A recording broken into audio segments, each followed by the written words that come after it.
Bueno amigos, estamos listos para nuestra primera entrevista del día de hoy.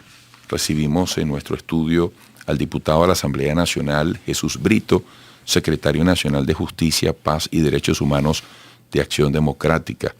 Diputado, bienvenido. Muchísimas gracias, Eduardo. Saludos a todos los que sintonizan a esta hora tu programa, bueno, y abierto a la entrevista del día de hoy. Sí, estamos interesados en conocer, a propósito de la discusión en la Asamblea Nacional de la Ley Simón Bolívar, en la sesión del martes pasado, cuando se aprobaron 7 de los 18 artículos que la conforman, ¿en qué consiste el fondo de esta propuesta legislativa? ¿Qué es lo que toma en cuenta? Sí, yo creo que lo primero que debemos estar claros, y a propósito de que la Asamblea Nacional propone un proyecto de ley denominado Libertador Simón Bolívar.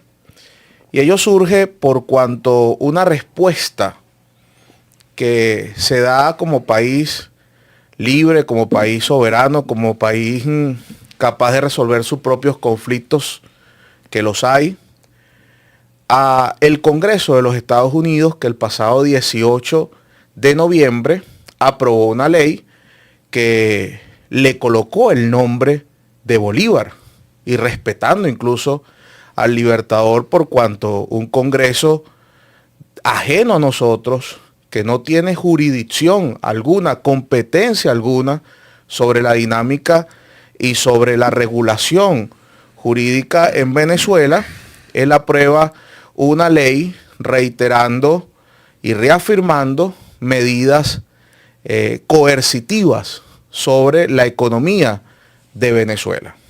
Estas medidas versan en que ninguna agencia, ninguna compañía, ningún inversionista puede hacer negocios, ellos dicen, con el gobierno ilegítimo de Venezuela. Pero yo digo que no está bien escrito, y no está bien escrito porque al tú impedir que cualquiera haga negocios, no lo hace con Nicolás Maduro. Si la ley es para atacar, si la ley es para afectar a Nicolás Maduro, ella no termina haciendo eso. Y ya el pueblo venezolano lo vive así y sabe que es así. Las sanciones o las llamadas sanciones, ellas terminan afectando lógicamente al venezolano, a ti, a mí, al que me escucha, a él, termina afectando todas estas medidas. No es al gobierno de Maduro. Y eso lo vamos a decir reiteradamente. Ya son 25 años y diciendo, vamos a sancionar. Ayer salió otra lista. Vamos a hacer esto, vamos a hacer... Oye, yo creo que ya la experiencia ha dicho que eso termina afectando es al de a pie, es al venezolano. Porque fíjate tú, si tú le dices a una empresa que no puede venir acá a contratar, por ejemplo, con PDVSA, que PDVSA no es la empresa petrolera de Maduro, no, es la estatal venezolana, es la tuya y es la mía, y es la del que me escucha. Cuando tú le dices a él, mira, no, tú no puedes ir para allá a hacer negocios en Venezuela, ¿a quién estás impidiendo? Fuentes de empleo, producción nacional, etcétera. Un sinfín de elementos que concurren cuando afecta esta medida la economía del país.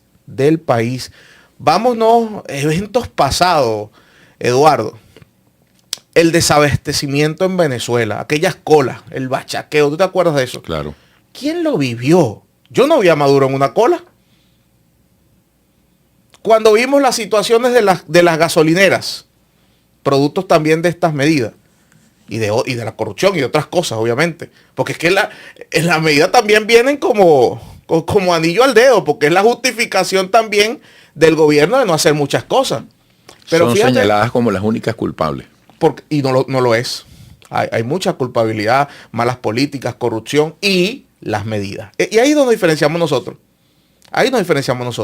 Nosotros somos oposición a este gobierno de Maduro, pero tenemos que decir las cosas como son. Ahora, así fíjate, como yo denuncio una cosa, tengo que decir la otra. Y repito, para terminar, esa cola de gasolina, yo nunca había un funcionario haciendo esa cola. Te vi a ti, yo también estaba, pero un funcionario no. Entonces, ¿a quién termina afectando? Termina afectando al pueblo de Venezuela. Y ahora bien, llamar, y ahí viene la ley, unirse a un gobierno extranjero para que sancione económicamente al país, para que asfixie económicamente al país, eso es un delito, Eduardo.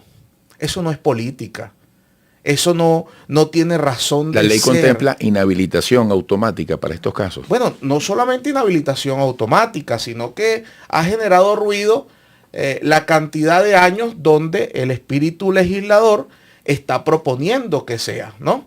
Nosotros ya no nos vamos a esa inhabilitación de 15 años, nada más que estamos acostumbrados en la Contraloría General de la República, ¿no? Estamos ante un delito grave y las sanciones tienen que ser severas. Se ha dado un debate.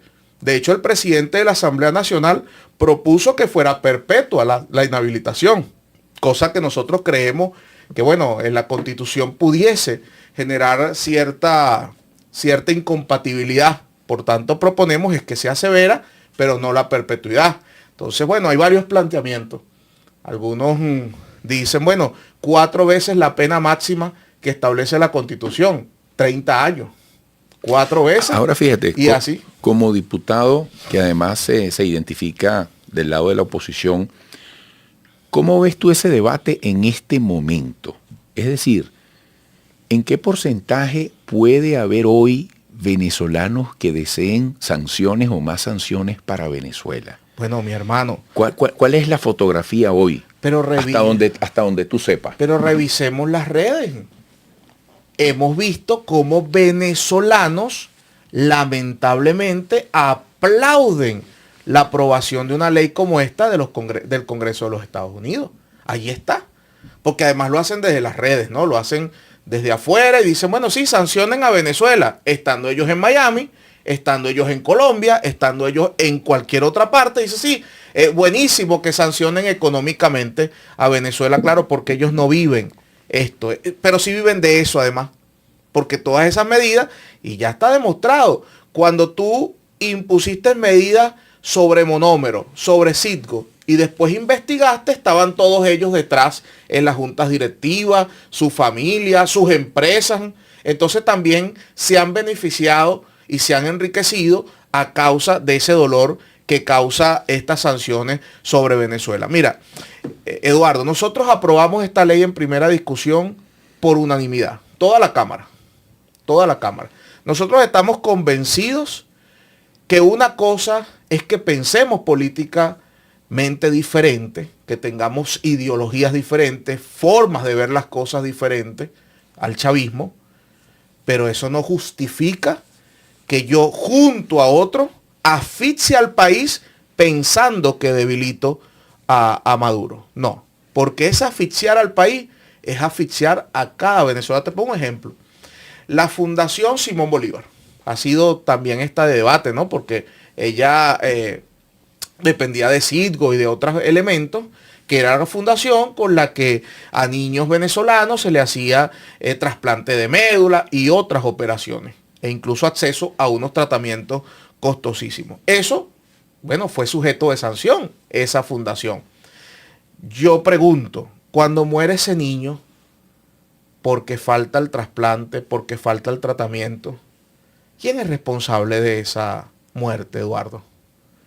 ¿No es el que impuso la medida y además concursa en el delito aquellos que la promueven? Porque se hace lobby para eso. Algunos han pedido eso. Y quien también las aplaude, quien también las respalda, ese es responsable de la consecuencia de ese tipo de medidas. Y te repito, nosotros aprobamos responsablemente y se lo decimos al país. Ya va mucho tiempo, desde 2020, que nosotros desde Acción Democrática hablamos de cara al país y con mucha responsabilidad. Y marcamos posiciones con los costos políticos que tenga. Nosotros no estamos aquí para medir costos políticos. Nosotros estamos aquí de cara a lo que conviene al pueblo de Venezuela. Y a Venezuela no le conviene Maduro, pero tampoco le conviene las sanciones y las medidas coercitivas unilaterales que imponga cualquier país sobre Venezuela. Yo bueno, quiero se me agotó el tiempo hace rato, sí. ¿Hace rato? Hace rato. Muy corto el tiempo, Eduardo. Bueno, te agradezco mucho la visita y ya tendremos otras oportunidades. Un gusto. Mucho éxito. Gracias. Jesús Brito, diputado de la Asamblea Nacional para el periodo 2021-2026, secretario nacional de Justicia, Paz y Derechos Humanos de Acción Democrática. Volveremos.